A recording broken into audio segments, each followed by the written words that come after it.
Glória a Deus, né? Então eu fico muito feliz assim de poder postar alguns vídeos aí para os irmãos, para as irmãs aí que gostam de ouvir os hinos no violão, tá?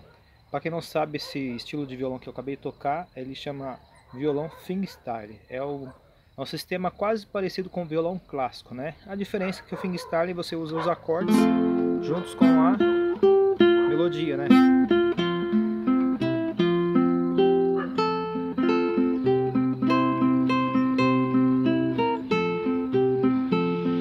Aí fica bonito. Isso aí não precisa ter conhecimento teórico, é somente prático, tá?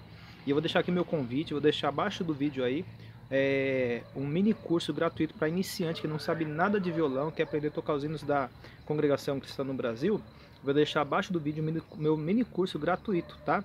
Para você fazer parte dessa, vamos dizer assim, dessa comunidade que está crescendo cada dia mais, né? Fico muito feliz, tá? E se caso você não é inscrito no meu canal, se inscreva no meu canal, curte, comenta e compartilhe, tá? E também vou deixar abaixo do vídeo o meu WhatsApp para você que queira ser meu aluno oficial. Se você quiser fazer uma aula comigo via WhatsApp, você deixa, vou deixar o meu contato abaixo do vídeo. Entre em contato comigo, Éder, quero saber a respeito das aulas online de hinos da CCB.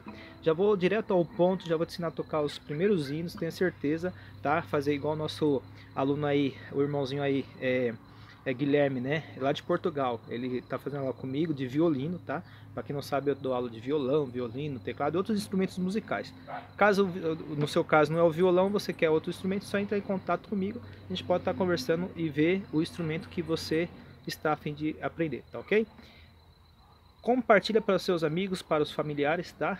Se você gostou desse vídeo. E deixa um joinha e um curte aí para nós, tá bom? Deus abençoe a todos, fica com a paz de Deus.